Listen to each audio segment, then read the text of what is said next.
1925 में उभरा राष्ट्रीय स्वयंसेवक संघ निरंतर समाज में अपनी भूमिका निभाता आ रहा है। शस्त्र शिक्षा से लेकर संस्कार केंद्र का पूरा कार्य संघ ही कर रहा है, जिसका लक्ष्य भारत को परम वैभव पर ले जाना है।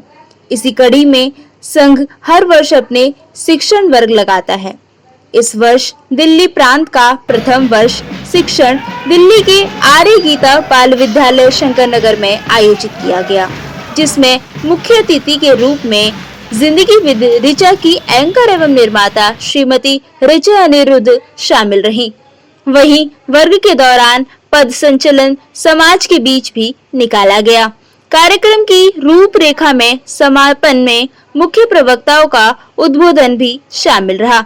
आइए सुनते हैं क्या कुछ कहा उन्होंने उन्हीं के मुख से।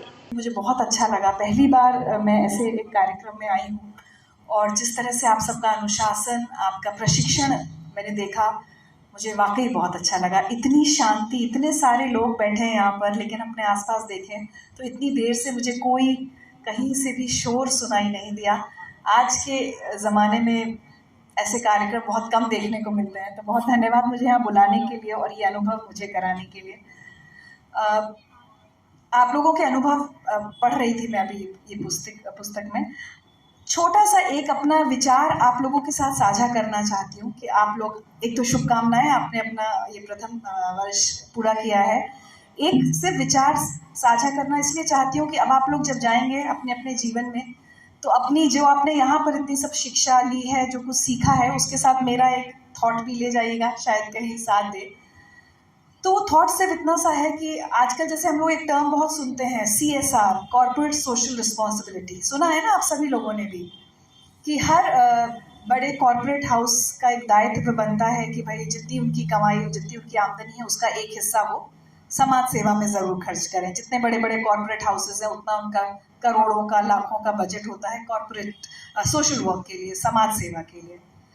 उसके बाद अगर हम देखें तो हम सब लोग कहीं ना कहीं अपने जीवन में किसी ना किसी संगठन से जुड़े होते हैं। आप सब संघ के सदस्य हैं और उस संगठन के सदस्य होने के नाते वो संगठन हमें प्रेरणा देता है, उसका नेतृत्व हमें प्रेरणा देता है कुछ समाज में अच्छा काम करने के लिए, कोई समाज सेवा। और ज़्यादातर वो संगठन या संस्थाएं होती हैं वो मिलकर, एकजुट होकर, कभी हम सुनते हैं कि कहीं ब्लड बैंक आयोजित हुए हैं या कहीं वृक्षारोपण हुआ है। बहुत तरह के काम हम समाज सेवा के सुनते हैं जो बहुत अच्छे हैं, सब कुछ बहुत अच्छा है। कॉर्पोरेट सोशल रिस्पॉन्सिबिलिटी भी ज़रूरी है। इसको मैं ऑर्गेनाइजेशनल सोशल रिस्पॉन्सिबिलिटी कहती हूँ कि हर ऑर्गेनाइजेशन का, हर संगठन, संस्था का भी ये दायित्व है कि समाज सेवा के लिए आगे आए। लेकिन आज मैं आप लोगों को ये जो टर्म देना चाहती हूँ वो है इंडिविजुअल सोशल रिस्पॉन्सिबिलिटी। हर व्यक्ति की, आज आप जब यहाँ से जाएंगे, कल जब आपका ये कार्यक्रम पूरा होगा, हम सब जो भी यहाँ बैठे भी हुए हैं, हम ये सोचें कि ठीक है, जिस कंपनी में जहाँ हम काम करते हैं वहाँ पर कुछ हमारा कंट्रीब्यूशन रहता होगा, उससे काम होता होगा, संस्था में काम होता होगा। एक व्यक्ति के तौर पर सिर्फ मेरा इंडिविजुअल सोशल रिस्पॉन्सिबिलिटी मेरी क्या है, और जो दायित्व है, जो हम माँ भारती की बात करते हैं, राष्ट्रभक्ति की, देशहित की बात करते हैं, क्या वो मैं पूरा कर रहा हूँ या कर रही हूँ, या मैं क्या कर सकती हूँ। ज़रूरी नहीं है कि हमें लाखों करोड़ों खर्च करने हैं, एक व्यक्ति के तौर पर अपना कुछ समय दे सकते हैं।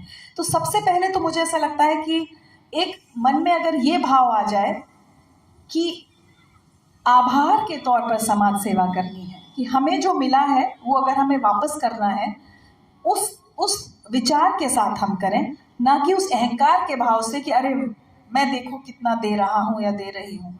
अगर आभार हो, जिसको हम सेंस ऑफ ग्रैटिट्यूड कहते हैं, कि हमें इतना मिला है, उसमें से हम ये दे पा रहे हैं। दूसरा विचार मुझे हमेशा लगता है, आजकल आप सब युवा हैं, सोशल मीडिया पर हम सब लोग हैं, कई बार हम देखते हैं, देखिए एक हमेशा हमें सिखाया गया कि चैरिटी या दान ऐसे करो कि दाएं हाथ से करो तो बाएं को भी पता ना चले। लेकिन अब इस तस्वीर के दो पहलू हैं।